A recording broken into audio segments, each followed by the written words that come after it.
بسم الله الرحمن الرحيم. السلام عليكم ورحمة الله وبركاته. Good afternoon to all of you wherever you are.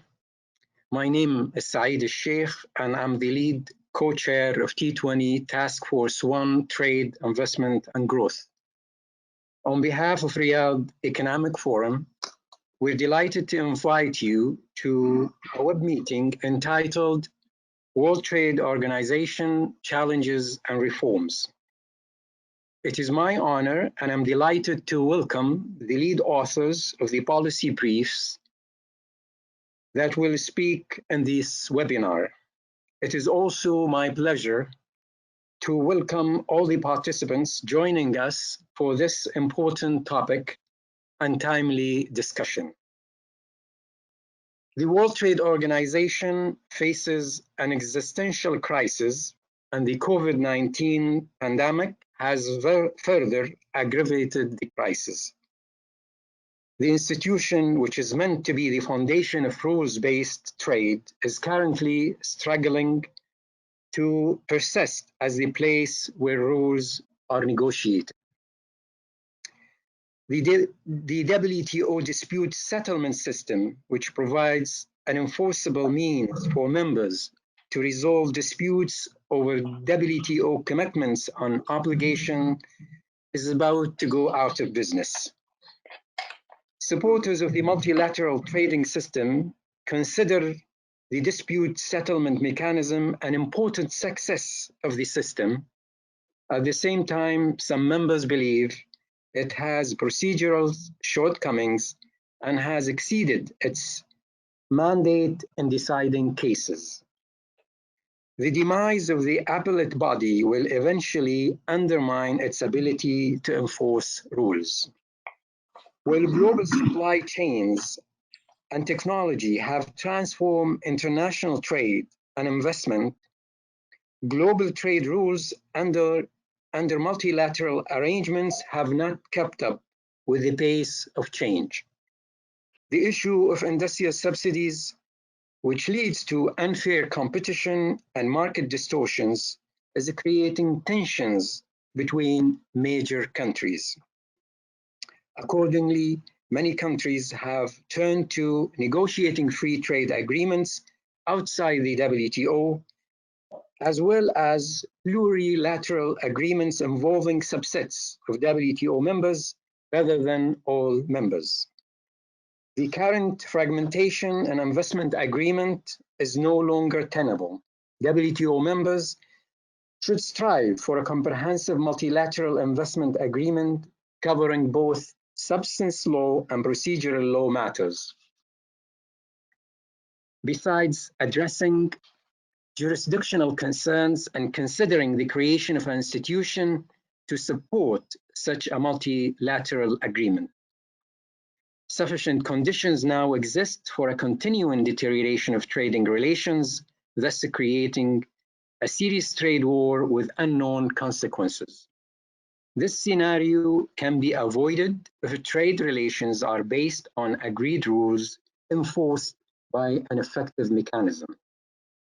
To date, WTO members have been unable to reach consensus for a new comprehensive multilateral agreement on trade liberalizations and rules. This necessitates the urgent need to adopt reform to continue its role as the foundation of a global trading system. The current COVID-19 pandemic affects every aspect of human behavior and economic activity with inevitable and unprecedented consequences. Any solution will have to be the result of cooperation and ultimately as global as the crisis is. The pandemic provides an excellent opportunity to rethink globalization and global solutions. With that background, we start the first presentation, and I'm delighted to invite Mr. Seyit Ackerman from the Economic Policy Research Foundation of Turkey to give his presentation. The title of his presentation, The Need for for WTO reform, where to start in governing world trade. Mr. Saad, the mic is yours.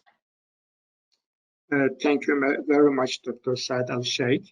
And I would like to thank also to Riyadh Economic Forum for organizing this important event.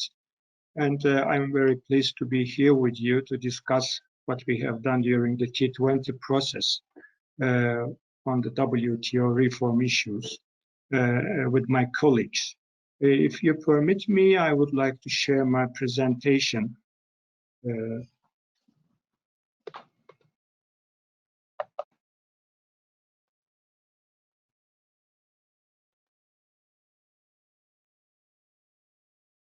Just tell me if you can see this. You can share your presentation now. Is it visible? Can you see it? Not yet. Good. Muhammad, can you help us with the... Yes.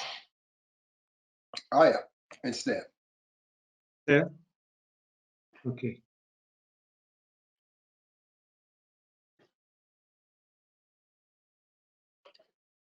Is it on the screen now? Yes, you can go ahead. Okay, thank you.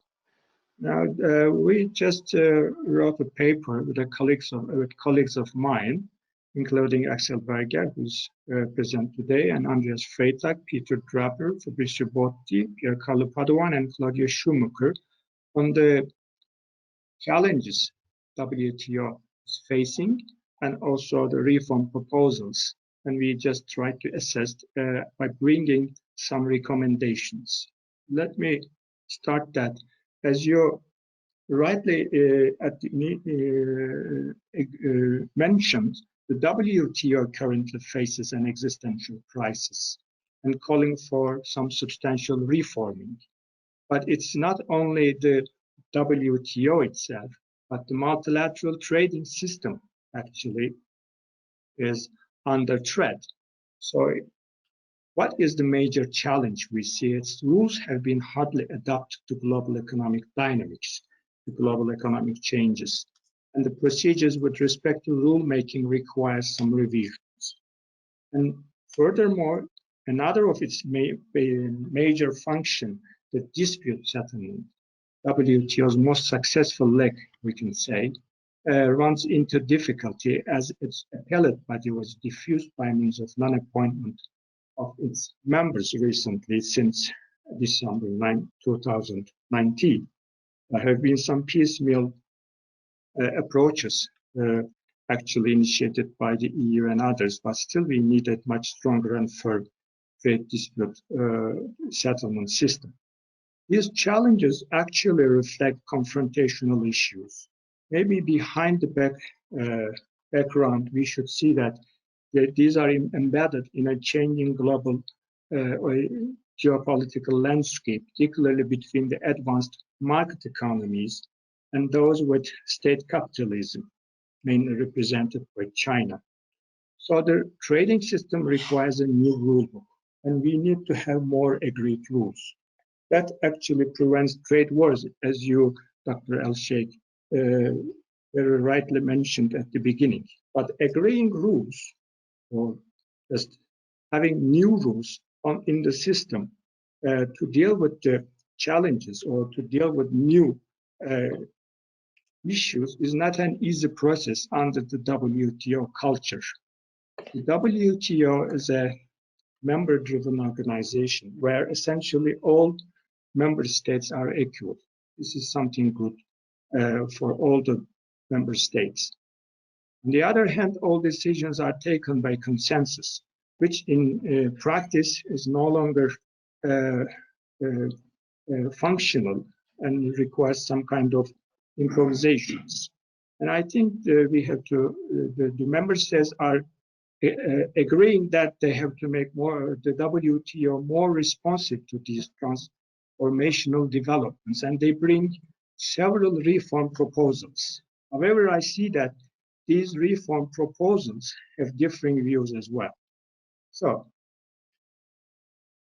maybe we can see some of these proposals very briefly. This is not a very complete table, but we see that especially countries like the United States, EU, and Japan, either separately or under trilateral statement, have more or less some points they raise, or especially concerning market distorting conditions like subsidies, first technology transfer, state-owned enterprises, and more in the specifically the case of US, they criticize that the WTO is becoming a litigation-centered organization where appellate body is actually exceeding its mandate. So what the other countries, starting with the European Union, and especially those in the Ottawa group, they mentioned that reinvigoration of the negotiating function is quite important, especially with respect to such challenging issues like subsidies and some unfinished issues, as well as dispute settlement. And there's also the monitoring and transparency, which this paper didn't very much focus, but other papers already focused, and my colleagues talked about them. China, another major layer in the system, on the other hand, also asked for reforms. In the case of China, they are sometimes conflicting with the United States and other trilateral initiatives, where China actually emphasized the core values of the system need to be preserved and developing country status need to be safeguarded, and consensus decision making must be followed. It brought some opinions on this. But whatever is the case, it is for sure that the system needs strong and robust reforming. So, for these discussions about the reform process and the challenges the WTO and the multilateral system is facing, I agree with Professor Felbermayer's observation that the WTO was developed now for a world with no major geostrategic rivalries. But today we face such rivalries. The international economic order actually is not immune from such fault lines. And these fault lines between the advanced economies and state trading economies in many issues, even sometimes among the countries in the same camp, just converge on specific issues. And one of these issues is the market distortion conditions. The rising discontent, especially from the advanced economies, is largely driven by the perception that the WTO framework allows differences in regulatory regimes. And such regulatory regimes need to level the playing field. They need to level the playing field. And otherwise there will be unfair competition. And this actually is a big confrontation between advanced economies and China, specifically converging on issues like subsidies, like state-owned enterprises, like technology issues, like environmental or labor standards, and such issues that we can even add some more. The second important challenge relates to development debate. Because the WTO as an organization has a culture of being a member-driven organization with equal rights and obligations, but sometimes the obligations differ depending on the status of development of the country or the member state. And developing country status is self-defined rather than through objective criteria. The SDT, that's special and differential treatment, becomes a controversial issue as many developing countries now start to firmly integrate into world economy and receive larger share of global trade. But the criteria may be put to provide much clear distinction between what a developing country is, what a developing country is not. But such a criteria is not easy to implement, although it was proposed by the United States and some others. However, this criteria should also consider, we believe, social and human development indicators created by international bodies, which should also receive a multilateral approach. So what the member states do under these challenges in the system where geostrategic rivalries and systemic competition makes the things even more blurred. So they had alternative courses of action. They used current dispute settlement mechanisms in the WTO. A proliferation of cases already become overburdening the system. And also the role of appellate body has been challenged by the United States especially. Resort to non-multilateral tracks like regional trade agreements have been another course of action for years, including mega deals, improve rules and address regulatory issues that they cannot cope with within the WTO system. But as you all know, the regional trade agreements are also generally exclusive, sometimes having asymmetric structure and do not effectively address many challenges as they are discriminatory. So they should be as compatible as possible with the WTO to be able to facilitate the multilateral system.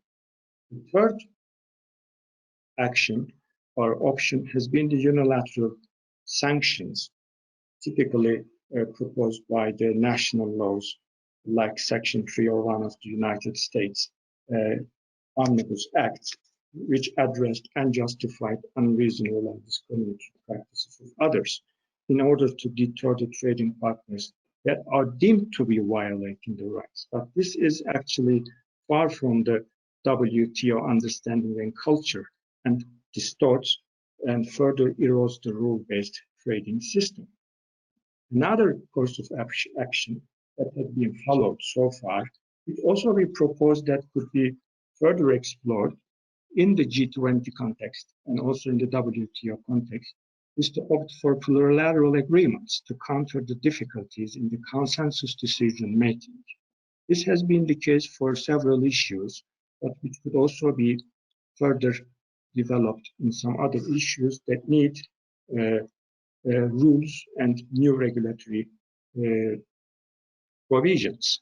So we had some key recommendations, especially with respect to G20. The first of our recommendations is that the G20 can provide or initiate a deliberative dialogue platform to resolve these controversial issues that member states actually bring through their reform proposals, but which are actually having very divergent views. This would provide a platform that can build mutual trust among stakeholders rather than bringing concrete rules. First, we have to invest more on providing trust. And secondly, to expedite the development of new rules while preserving the core principles of rule-based system under changing global dynamics. This would make concrete plans actually for necessary reforms. And this dialogue platform is expected to compose a set of ideas by major stakeholders, to merge the reform proposals, at least to converge them, to recouple them, then decoupling, but definitely not to replace the WTO forum for negotiation, for negotiating any agreement, any topic, but just to create a platform for a set of ideas. And this would recall previous efforts for full implementation of decisions already taken by the joint initiatives during the previous ministerial conferences. The second key recommendation that we have is about G20 can also empower one of its arms, Trade and Investment Working Group, to improve this dialogue platform, to provide a clear and implementable mandate to the TIWG, to expedite, to prioritize major challenges first, and to provide a clear roadmap for the coming years so they can start with new impetus. The TIWG should match most viable negotiation tracks for each related discipline that can subsequently be offered to relevant WTO bodies. And the group can be assisted by some subcommittees, because I know that the group has the competence to establish subcommittees, and maybe a consultative board for scientific matters for researchers. That would be provided maybe through its engagement with different groups like B20 and T20. Another key recommendation we provide is that the G20 should bring a more progressive approach to systemic controversies. Because when we talk about major problems like non-market economy, this is a non-starter, I believe. Instead, G20 members should discuss some internal parts of the debate in more detail, what actually major stakeholders want by focusing on these issues. First, by examining the legitimacy and the need to incorporate them into new rules. If we need some rules on subsidies, what should be the starting point? We also have a very clear paper on subsidies specifically, which will be presented by my colleague Andreas Freita. And I think the stakeholders should refrain from politicizing the issue, and the development dimension of the policy dialogue should be emboldened capacity building measures. With the internalization of supply chains and global value chains, I believe the protectionism will not benefit any country, including developing countries. A self-assessment of their status, like as well as done by some member states, some developing countries, is strictly needed. So the G20 also should address digital trade and transformation issues. This is important, especially during the COVID pandemic process. Efforts can address rules in e-commerce, e-services, electronic payments, and taxation of digital services, etc. And these are very pressing issues that need further agreed rules. Another key recommendation will be to cope with the contingencies, including COVID-19. As you all know, the G20 trade and investment ministers already had a statement, and they can negotiate or start a negotiation for a plurilateral agreement on rules and procedures applicable to trade in medical products and services, which could also include vaccines. I think this area requires some kind of new route. We had some previous examples which could provide some starting point in that respect. I go very fast because I have limited time, but the G20 member states should also consider soft mechanisms that are applicable to global trade governance. In addition to their open policy dialogue and formal negotiations, new cooperation mechanisms, which we call as soft mechanisms of global governance, could be applicable in some issues, although they are not fully applicable in all issues. But these mechanisms do not affect national sovereignty and promote transparency and monitoring of domestic behavior.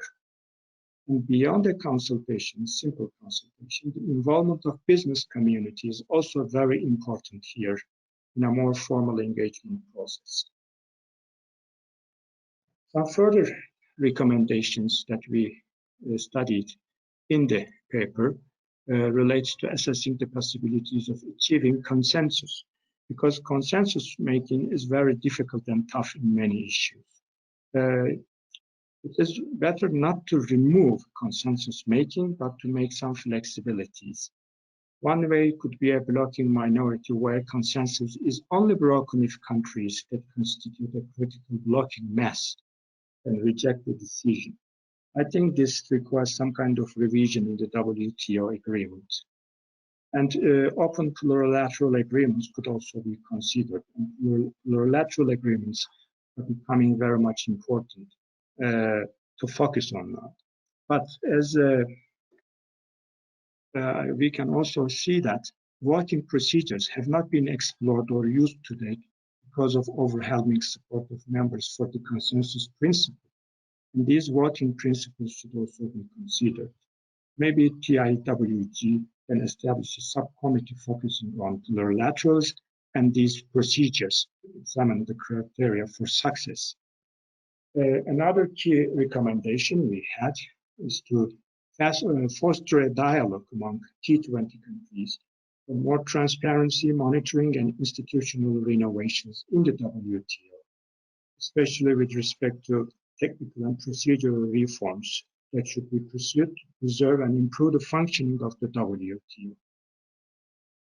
So I have limited time. Let me switch to our next recommendation, to reduce tensions surrounding the issue of subsidies. And my colleague will mention about them. But subsidies have become a very important policy instrument that lead to market distortions. And it is not specifically related to only state capitalist economies, but also in all economies that may create some unfair competition. T20 can establish a subcommittee comprised of senior trade and finance officials with the expertise to provide core principles and guide negotiations to reform the issue of subsidies. And this is one of the critical issues our next T20 term should also consider. Next is trade barriers that must be WTO compatible and transparent, because we know G20 countries have been predominantly responsible for implementing trade restrictive measures since the global economic crisis almost for a decade. The G20 members resort to such measures like export restrictions, trade contingency measures, additional duties, safeguards, and they should monitor these measures are implemented consistently with the WTO rules. It's not only the WTO, but G20 countries can also establish such a mechanism of monitoring and to identify such incidents, such cases when measures are not implemented in a way consistent with the WTO rules. Next, we have finally resolving the impasse in the dispute settlement mechanism. That the deadlock over the appellate body needs to be resolved immediately. That's definite. The EU approach for a contingency multi-party interim appeal arbitration under Article 25 of the Dispute Settlement Understanding has been a very notable initiative to prevent the blockage. But whether this kind of piecemeal approaches will be successful, the time will show. But we need to revise the dispute settlement system that should be applicable to all plurilaterals as well, not only multilateral agreements. I think the main debate over this mechanism and appellate body actually rose as WTO members failed to clarify the rules, because dispute settlement cases proliferated and judgments were delivered under ambiguity of extant rules. So, in order to solve the dispute settlement problem, member states should also remember the rulemaking function should be strengthened and rules are revised, clarified, and upgraded. This will help reduce the burden on the dispute settlement function as well. And I would like to stop here to leave the sufficient time for my colleagues. Thank you very much for your attendance. Okay, thank you very much for such comprehensive, informative review of the challenges and policy recommendations. Now we turn to the second speaker in this webinar, Mr. Axel Berger from German Development Institute. The title of his presentation is Improving Key Functions of the World Trade Organization, Fostering Open Plurilateral Regime Management and Decision Making. The mic is yours, Mr. Axel. Thank you very much. Before I start, let me try to share my screen with you, and I hope it works. Yes, we see your screen. Wonderful. Okay, so yeah, thank you very much, first of all, for giving me the opportunity to to talk about some reform proposals for the WTO that are a little bit more technical, a little bit more procedural, but we argue that these reform proposals could really move forward the whole WTO reform debate. This is a group of scholars, trade experts who have been writing this policy brief, which hopefully should be publicly available online in a couple of days, if not weeks. And yeah, looking forward to see the document online, but I'm happy to share some key arguments of our policy brief with you already now. So what's the challenge? I mean, since the Buenos Aires G20 summit, the G20 assumed a key role in the WTO reform debate, and the decision at the Buenos Aires summit brought a lot of momentum to the whole discussion about reforming the WTO. But the G20's commitments remain very general and do not describe a concrete reform path. So, as already mentioned by my colleague Said Akman, the positions of G20 members are far apart on a couple of very thorny reform areas, such as dispute settlement, developing country status, or the prevention and rollback of trade protectionism. So I would assume, or we assume, that progress on these reforms is difficult, and the discussions are very much blocked. And so we argue in our policy brief that the G20 should focus on complementary reform approaches that are more technical and procedural, that we hope or we think are easier to implement, but still entail substantial potential to improve the functioning of the WTO. So our first set of proposals relates to open plurilateral agreements, and the G20 should really encourage the use of open plurilaterals on issues where there is convergence of interest in a way to revive the rule-making function of the WTO, which is one of the key, if not the key function of the WTO. Because also, as has been mentioned before, the WTO rule book is pretty much outdated on a number of issues. And we suggest to focus on critical mass agreements, which rules are provided on an MFN basis. So also non-members benefit from those rules agreed upon among a subgroup of members. And critically, this type of plurilaterals doesn't require the consent of all WTO members, so it's easier to adopt those rules. So we've, there are a couple of critical mass agreements, and on that basis, we assume that these approaches are suitable for market access, but also regulatory rules, but only if a majority of the participants are in agreement. It's not, this type of approach is not suitable for very contested issues like market access in agricultural products.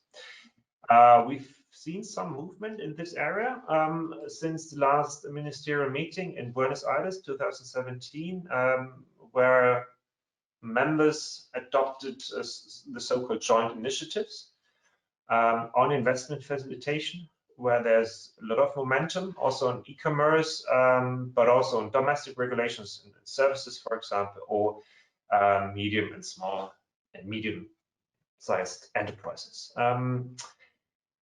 So what do we suggest? We suggest that the WTO members should agree on a key set of principles, which are still at the moment lacking, such as openness, and that these negotiations are inclusive, transparent, that the rules that are agreed upon are development friendly, but also the negotiations. So there's little access for developing countries to these negotiations. Obviously, the rules that should be agreed upon should be non-discriminatory, and they should be consistent with the existing rules that are already there in a number of WTO agreements. WTO members should also adopt procedural provisions. So how should the members initiate such negotiations, and how can they conclude them? And we also think that impact assessments, for example, are a necessary tool to really assess whether these plurilateral agreements are beneficial for the member states of the WTO. Then also we call upon more support from the Secretariat to the chairs of these plurilateral negotiations, and we also think that the engagement of the Director General or the deputies Director Generals are crucial in order to move these type of negotiation forward. And then we also suggest that an informal platform should be established, which brings together the chairs of these joint initiatives or plurilateral agreements to really have an exchange of views among those chairs. All of that is at the moment missing, and we think that the G20 can make an important impact here in order to initiate a dialogue and a joint learning process on the principles, procedural design, role of Secretariat to advance rulemaking in the WTO on a plurilateral basis. So that's our first suggestion. Our second suggestion relates to regime management. So we think the G20 should really engage in discussion on how to improve the regime management at the WTO. What do we mean about this? So it's about the other functions of the WTO, like transparency and monitoring. So there are a couple of ideas out there already. For example, that it would be very, very useful to have a review of the notification practice and the rules related to that in order to really assess which kind of notifications are necessary, which kind of data is really needed. In addition to that, in order to really have a very transparent provision of the notification data, we suggest a central online platform to make that data available. Also, it would be obviously in the academic sphere, a lot of data is also available about trade policies of WTO members, and we suggest that this non-governmental information should also be channeled to the WTO bodies. And we also suggest to create an independent expert group to support the trade policy review mechanism of the WTO. We also think there's a lot of potential in improving the work of the WTO committees, so to make them more active and efficient. So again, we suggest a review of the performance of the work of the committees, which should then obviously lead also to reforms. We think that the WTO committees could potentially play a more crucial role with regard to deliberations and informal exchange. So this function should be strengthened. Again, more support from the Secretariat to the WTO committees should be provided. Then there should be a standing body which brings together the chairs of the committees to again have more exchanges of views. And then the committees should have more outreach, not only to academia, but also to, for example, in the regulatory area, to domestic actors which regulate and adopt standards, which are obviously also very, very important for for international trade and trade policy making. And then one last point is that the WTO should experiment maybe a little bit with alternative decision-making procedures like supermajorities, which are already mentioned in the WTO agreements, but I won't go into the details here. I'm happy to discuss this later. So to conclude, there's a wealth of reform proposals for the WTO. The crucial challenge now is to really adopt them and to really have a proper discussion about their implementation. And we think the G20 is a key actor to push forward that reform debate and really make use of these wealth of reform proposals. And we think the G20 should assume a more proactive role with regard to the future of the WTO. All key WTO members are part of the G20. So this is a crucial platform to start this discussion. As my colleague Said Atman said, the G20 should not substitute the WTO, of course not. The WTO is a central platform for discussing those reforms and obviously also adopting them. But the G20 as an informal forum for cooperation at the highest level of government can play a key role in facilitating a dialogue on WTO reform. As Said Atman said, the Trade Investment Working Group could play a key role here.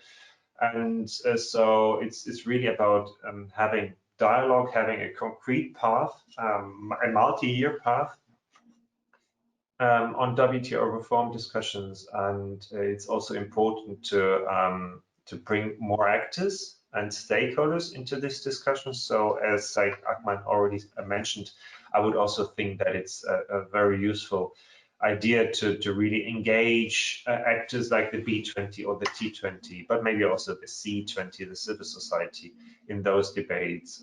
Other working groups of the G20 have good experiences with that over the past years, like the Sustainable Development Working Group, which had multiple workshops with those groups of stakeholders and really engaged them into their discussion. So that could be also one key idea in order to move that discussion forward. Maybe I'll stop here and looking forward to your questions and comments. Thank you. All right, thank you very much, Mr. Axel Berger. Now we turn to one of the tough issues, which is the subsidies, and industrial subsidies in particular. So I'm inviting Professor Andreas Freitag, Chair of Economic Policy, Friedrich Schiller University of Jena.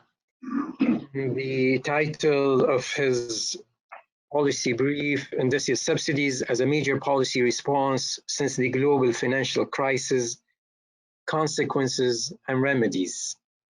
The floor is yours. Thank you, Dr. Al-Jaik. Let me see how I can share my screen with you. Can you see it? Not yet. Mohammed, can you help us to enable Professor Andrea to upload his presentation? Yes. This is not mine. Let me see. I have tried it.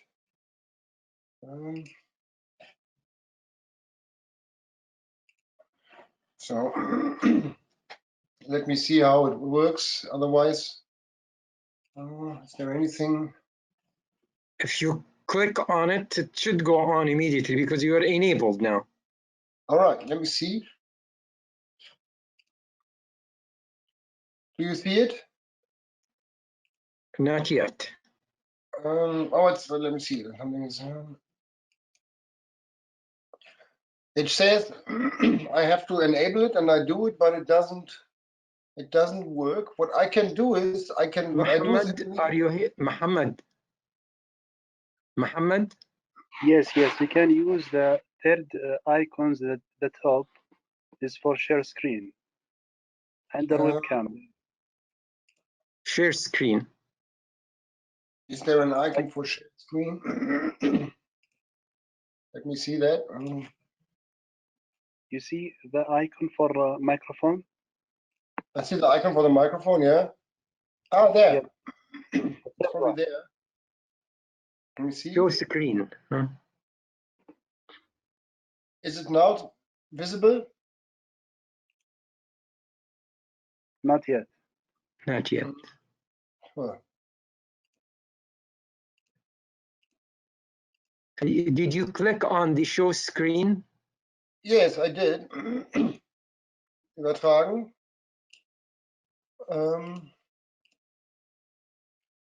All right, that is, I didn't really. What I do is I send it to you. You will upload it, and I will, in the meantime, just give the introductory remarks. That's the easiest thing, I think. Mohammed, if he forwards the presentation to you, would you be able to upload it? Yeah. Can you send it? I do it immediately, and while I'm doing it, can you try the last one, please? Maybe you can do it now. There's the chance. Let me see whether it works now.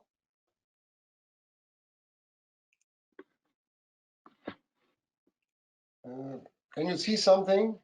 No, it doesn't say it, but there's nothing. But does it appear in front of you when you turn it on? Does it appear in front of you? It said nothing will be transferred. So let me please do it. Send it to you, and this won't take long. It won't take a second. Okay. I will send it to Riyadh Chamber. Okay. Yes. Okay.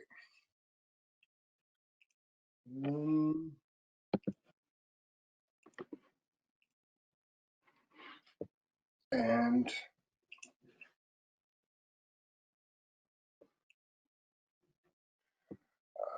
of course, it takes longer than normally because I want to use it. So here we have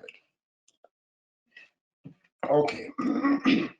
While I'm waiting for it to be sent, I would like to introduce the team with whom I have co-authored this. The lead author is Peter Draper from the IIT in Adelaide. Then we have Simon Evanet, myself, Henry Gao from Singapore, and Nisha McDonough also from IIT. Simon is from the University of St. Gallen. You probably know him. He also runs Global Trade Alert, which is providing the base of our argument. Subsidies, by the way, have been a problem for many years. This is not a novelty since the global financial crisis. Many countries, including Western countries, and for instance, my home country, have used the instrument of subsidies for many years.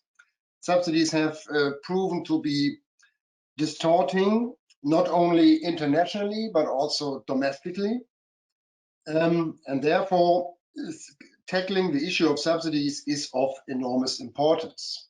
With the COVID-19 crisis, the use of subsidies has dramatically increased, as you all have observed, and therefore it is very important to think about rules to limit subsidies. Many of the subsidies used in the COVID-19 response can be called neutral and are economically justified, but of course not all of them can be seen like this. And therefore, we have discussed the issue of subsidies. By the way, we have of course started before the COVID-19 crisis, and the results are not affected by the COVID-19 crisis, but rather reinforced by the COVID-19 crisis. So the challenge is to identify possible paths for reforming and disciplining the use of subsidies by the WTO members. And we also look for the role of the G20 in supporting this process. The paper, as well as my short presentation, is parted in three parts. I will first give an overview about the problem. then about the proposal we have been working on, and then conclude. I don't know whether, as soon as you have it, you just open it, please, the document. The problem is that after 29 or 28, there has been an increase in trade policy measures all over the world, which is significant. Now we have a graph that shows this very clearly. When you look at all or most the significant G20 members, you see that in 2009, trade policy was more or less absent. Russia was applying a lot of measures against other G20 members, but the rest of the G20 was more or less refraining from using trade policy measures. In 2020, this has dramatically changed.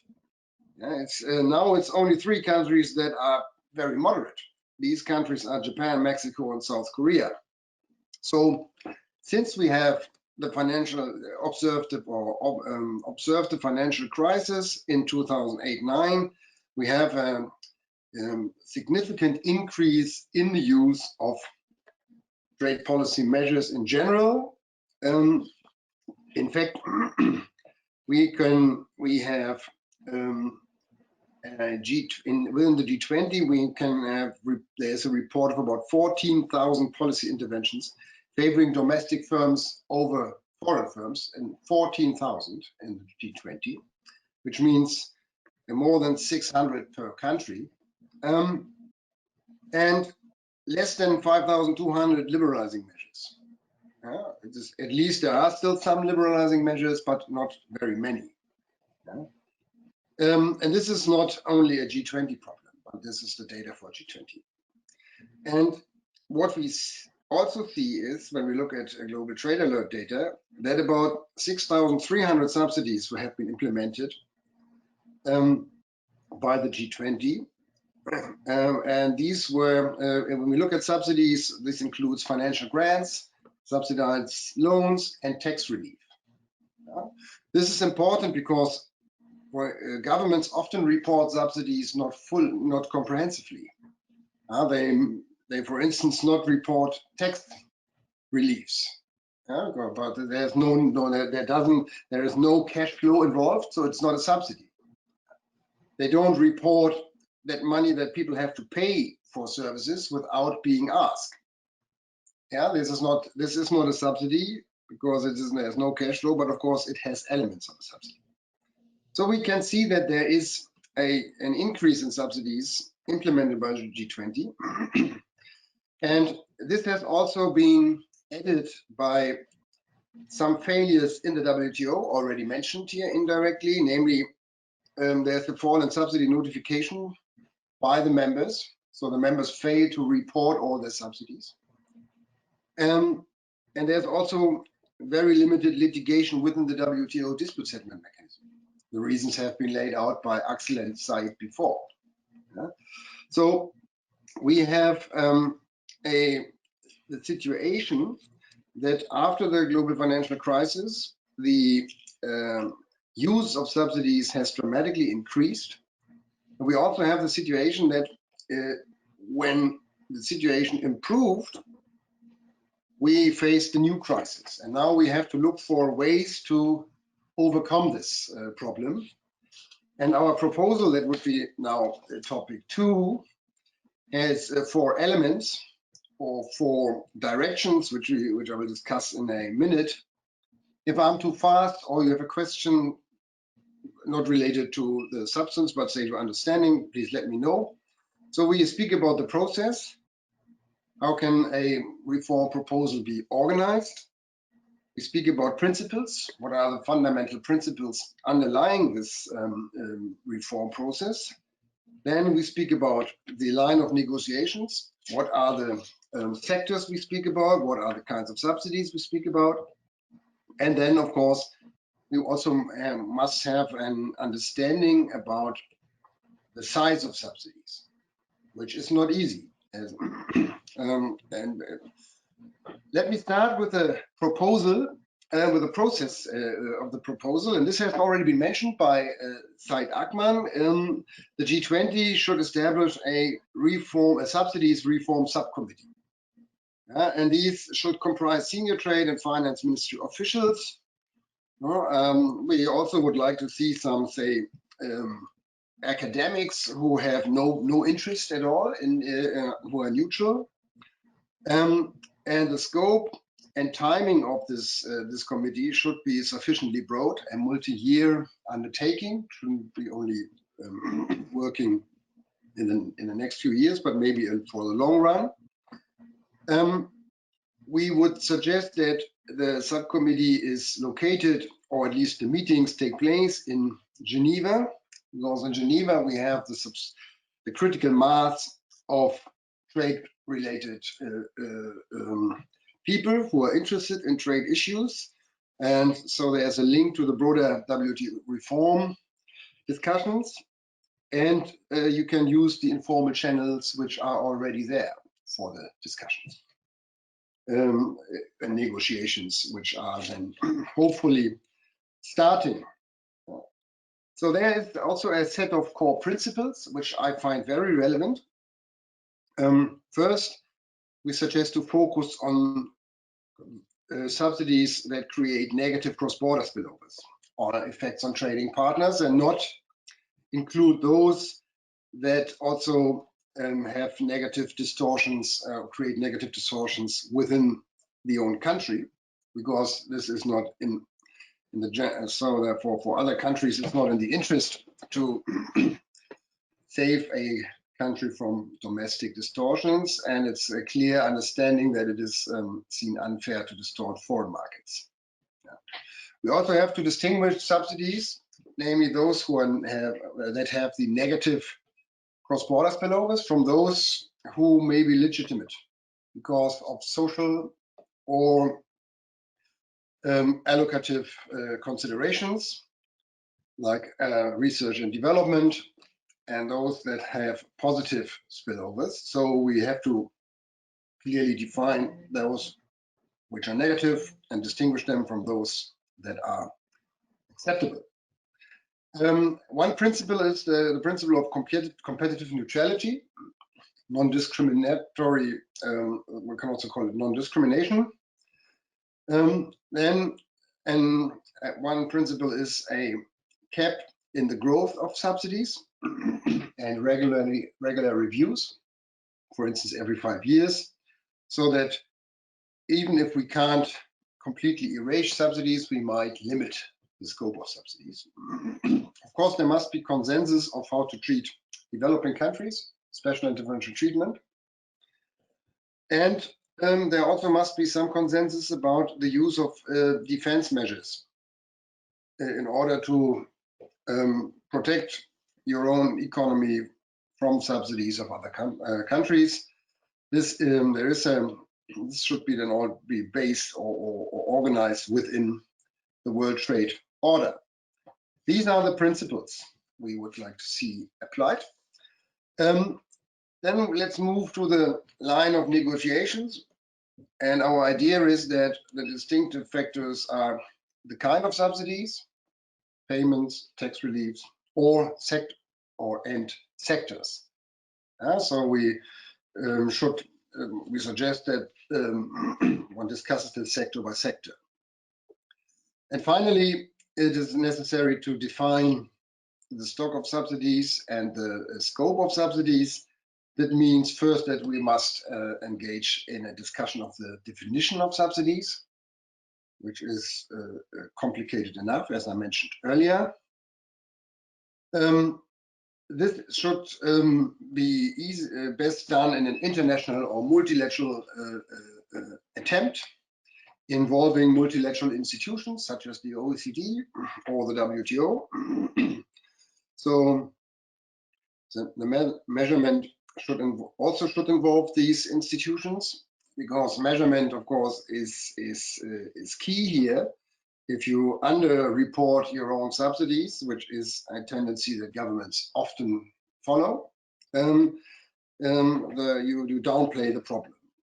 And then this, of course, requires a commitment to full transparency in the notification to the WTO if you pay subsidies to domestic producers. This leads me to a conclusion, and now I would like to have indeed my presentation. Well, let me first make a few general remarks. Already prior to the COVID-19 crisis, subsidies reform were very difficult, and now it is even more difficult. That is the first observation, which means we have a real challenge. This may also require something which already has been mentioned also by Dr. Ackmann, is that we need a broader reform package. We can't just focus on subsidies. We might focus on all sorts of problems and then have a sort of deal, so to speak. The political economy of reform suggests that the more reform elements that you do at the same time, the easier it is to enforce this process and to overcome resistance. But there is probably enough internal convergence to be observed to make it possible. It would be important to have a lot of players at the table, not only the G20, other countries as well. But since the G20 is representing the most significant economies, it makes definitely sense to incubate the process within the G20.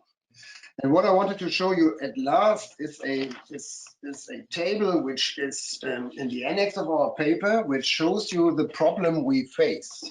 When you look at the two most prominent proposals on the table at the moment, this is the trilateral group, EU, Japan, and the United States on the one hand, and China on the other hand.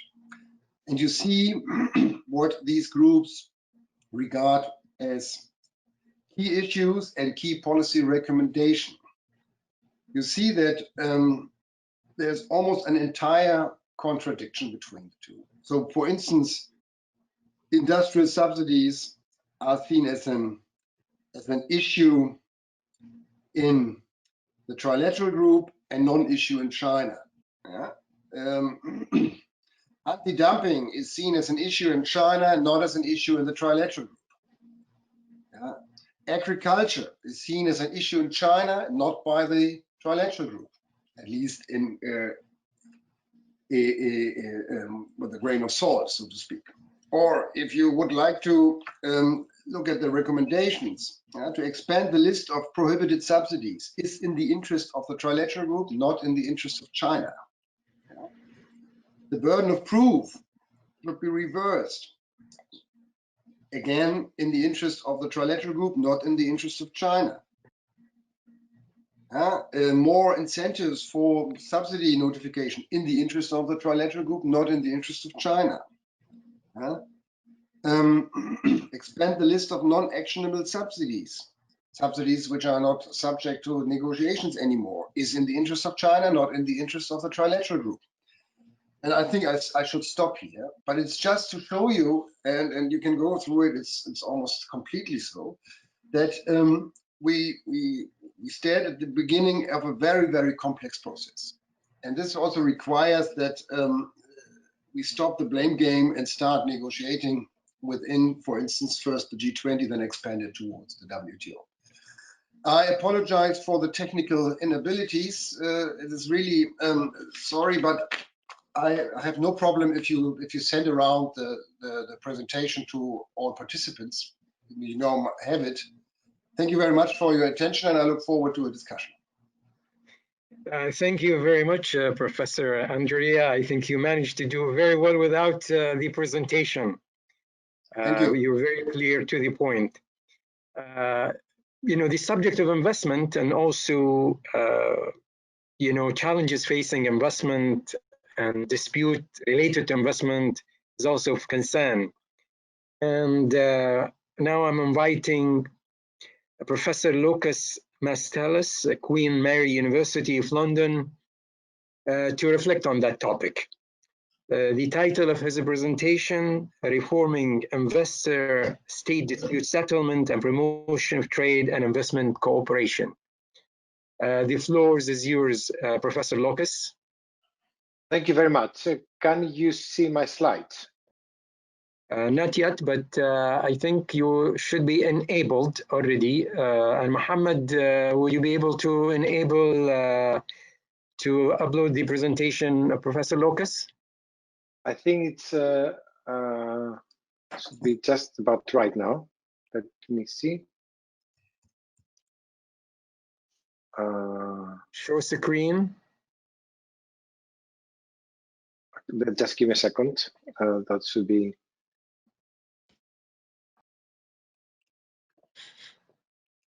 I think we should be ready to have it now.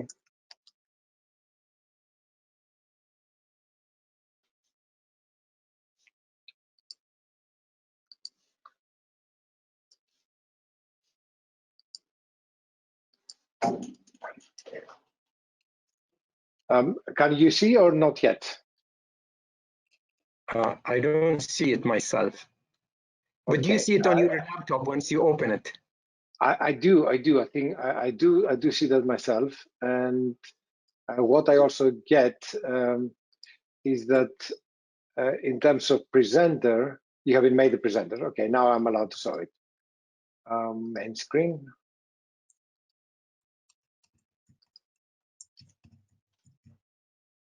Yes, we do see it now. Very good. So, friend, thank you very much for the invitation. The odd one out in some respects in the context of this presentation today. I am not an economist. I'm a lawyer. I have a strong interest in trade and investment, of course, and what I'm representing as a topic is not as such WTO, but the reforms in the context of the so-called ISDS. I had the privilege of working with a very distinguished group of colleagues from across the world, including from Saudi Arabia, China, Japan, Brazil, the US, Mexico, and of course Europe. And in this respect, we have had a lot of debate as to formulate our discussion. When we started approaching the topic, and I think that bridges the WTO reform and the ISDS reform, any reform agenda should strive to perhaps address 4 issues which are global issues. One is consistency. Any reform should point at a better level of consistency, avoidance of contradictory decisions. A lot of the previous speakers, my colleagues, have made the point about the proliferation of disputes and some of the results not necessarily being coordinated. The other question, of course, is fairness, and in the questions of fairness, how does one deal with activism of decision makers, of adjudicators, but also how allowing for a certain level of discretion for adjudicators, which is critical for any dispute resolution system, but also access to the system and asymmetry of means or weapons. And there has been quite a bit of a debate, including by Andreas Freitag just before me, on how to carve out some exceptions for developing countries. The other 2 aspects, which are a bit more modern, if you wish, is the question of efficiency, a cost-benefit analysis, but also a question of ethics, and also the question of diversity in adjudicators. So these were sort of overarching themes in the background of our discussion. And the tip of the iceberg in recent reforms has been connected very much around 3 cases.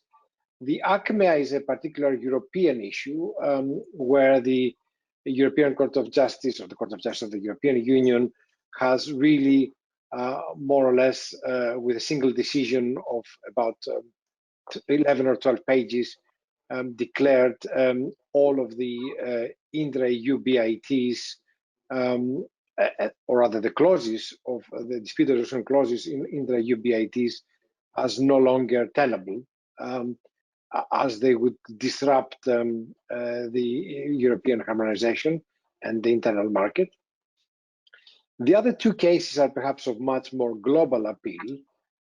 One case is the Philip Morris plain packaging dispute in Australia, but also in Uruguay and Paraguay and another few other jurisdictions, which had an arbitral life, but also had the WTO life. The result, of course, positively in all of these cases went in the same direction.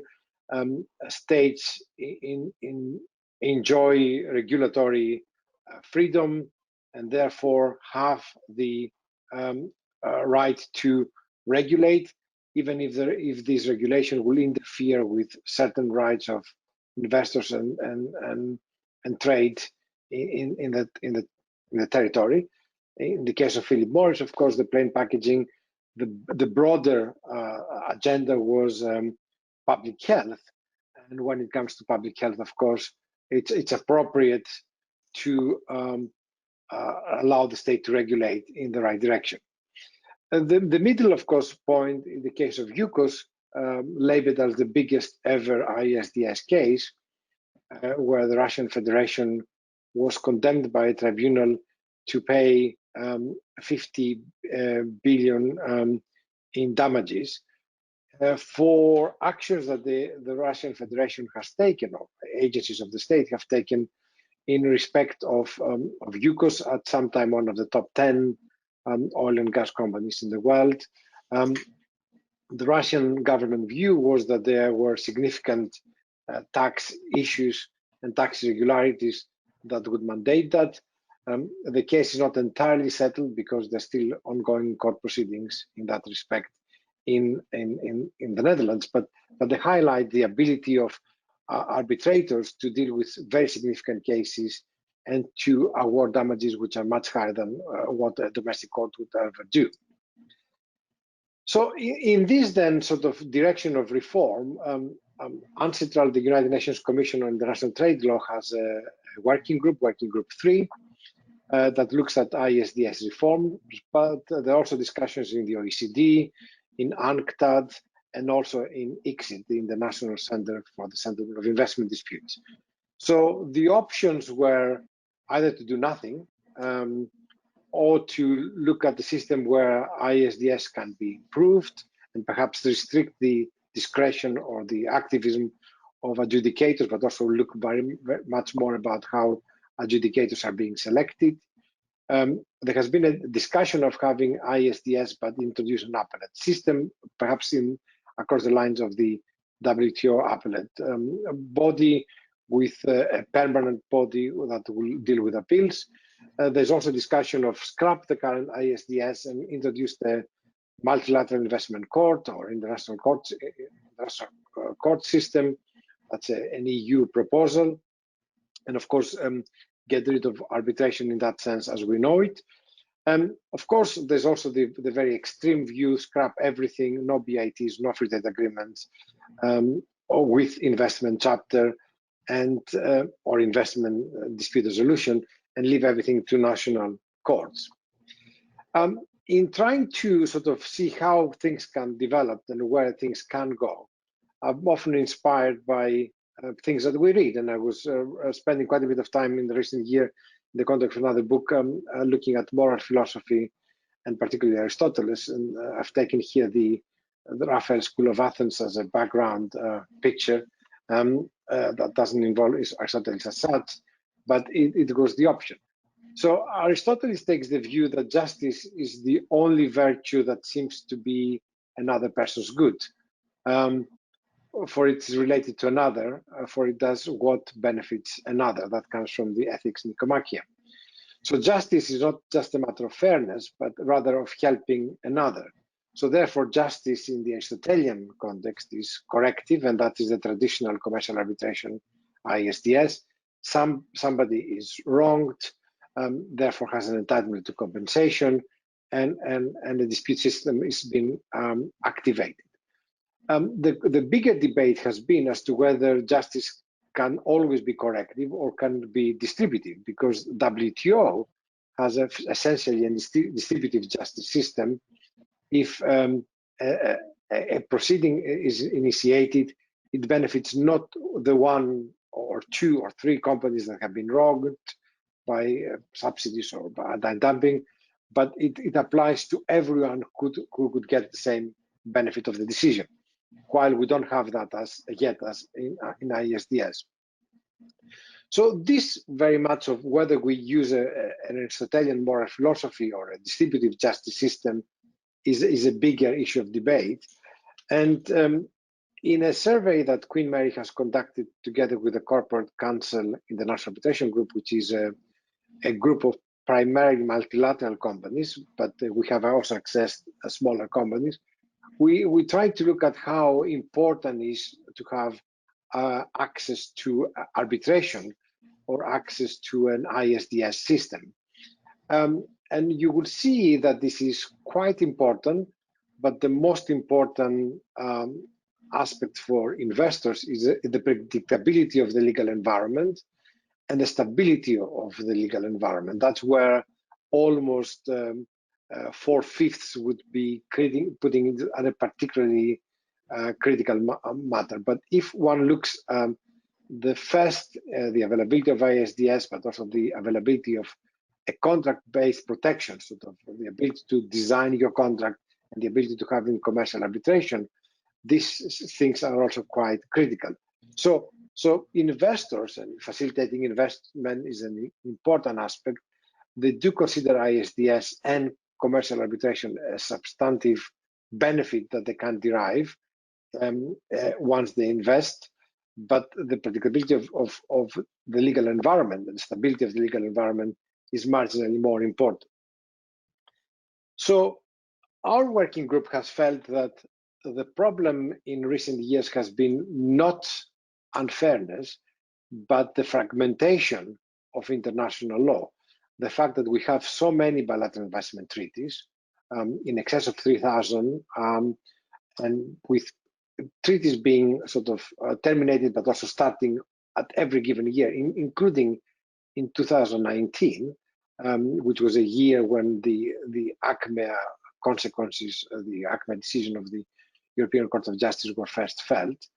So we feel that the consistency, the efficiency would be developed through a multilateral system, promoting multilateralism and sort of reducing fragmentation.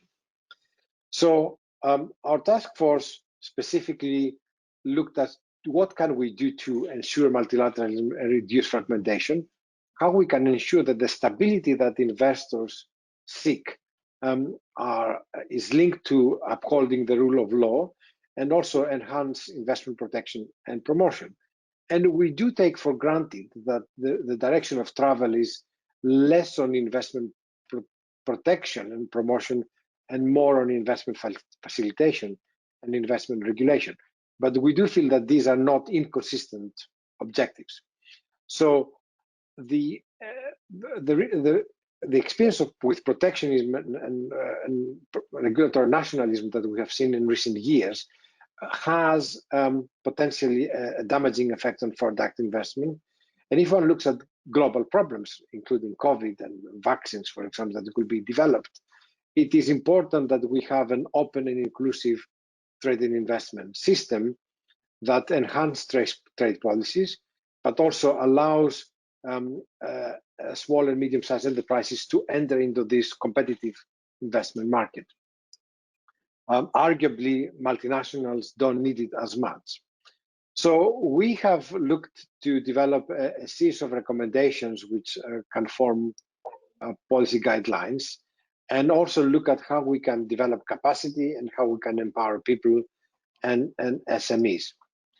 So our two recommendations is that we would like the G20 to adopt a call for a multilateral investment agreement, perhaps moving away from the 1980s, 1990s, and an agreement which takes into account the peculiarities of emerging markets, developing states, and also sort of provide a better platform of negotiation, a much more representative drafting and negotiating group.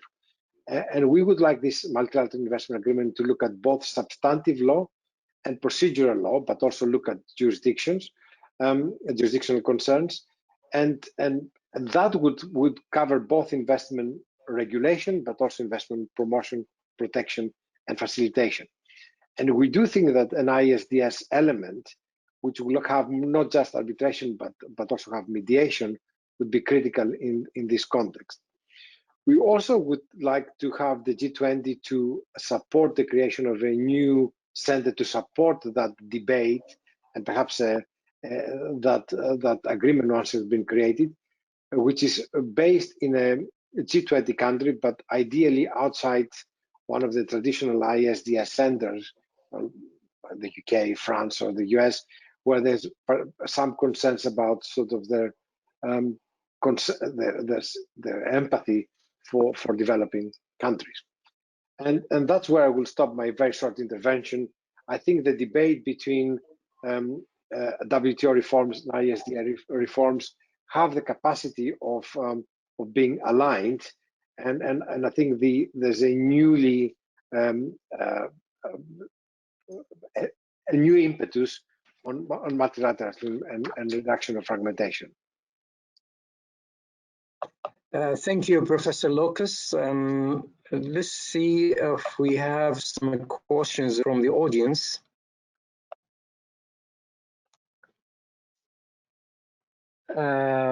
Yes, we have a few questions from the audience. I have a question from Sarfraz Khan. May you give your questions and to whom you want to address your question to.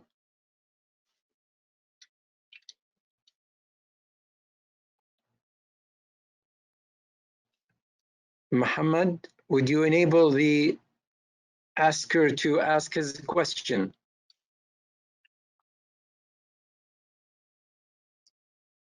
Yes, anyone can ask questions. We have Sarfraz Khan.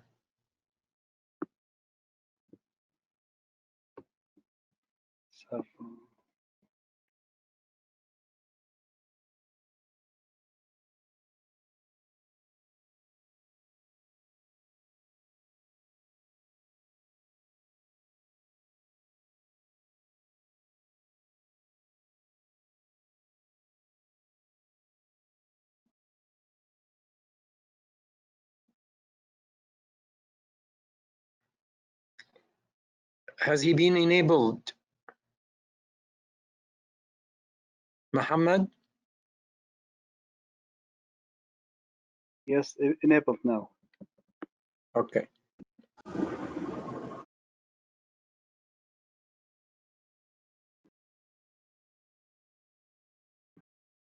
Mr. Sarfraz, you can put your question forward to whom you want it to be addressed to.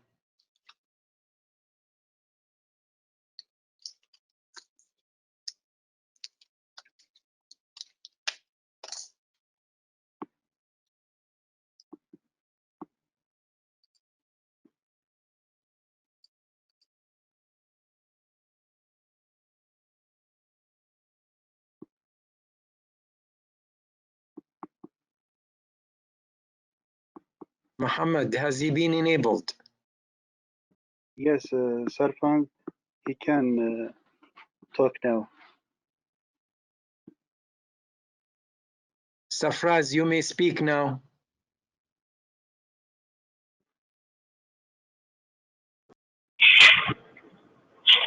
Good afternoon. Am I audible to the respected team?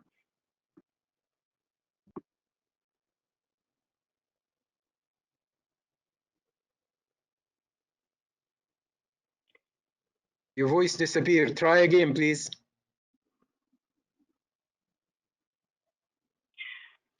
Yes, my question is about WTO's efforts for especially for developing countries like Pakistan, Bangladesh, India, and like this. Because I belong to Pakistan and nowadays an expert in Saudi Arabia, and also a team member of T20 Task Force 11. My research I have just shared, we cannot see much efforts for developing countries, especially when it comes to trade, when it comes to shipments like this type of taxes and some restrictions from bigger countries. So how WTO will, can help these developing countries, especially like Pakistan and India and Bangladesh and Sri Lanka, how WTO is planning to help in trade barriers, in taxations for these countries? Okay, your question is clear. Maybe Seth Ackman, can you reflect on the question that was just presented? Okay, thank you for the question from Mr. Khan. I think the question was primarily on the WTO's help and support for the developing countries. As I mentioned, it's a member-driven organization where members take the decisions and put the rules, including the developing countries. Of course, there's always a split between some more advanced and developed economies and developing countries over specific issues with respect to the management and rulemaking in the WTO. But we know that all member states are equal and that they have similar obligations. And these obligations have some flexibilities with respect to developing countries, especially under the special and differential treatment.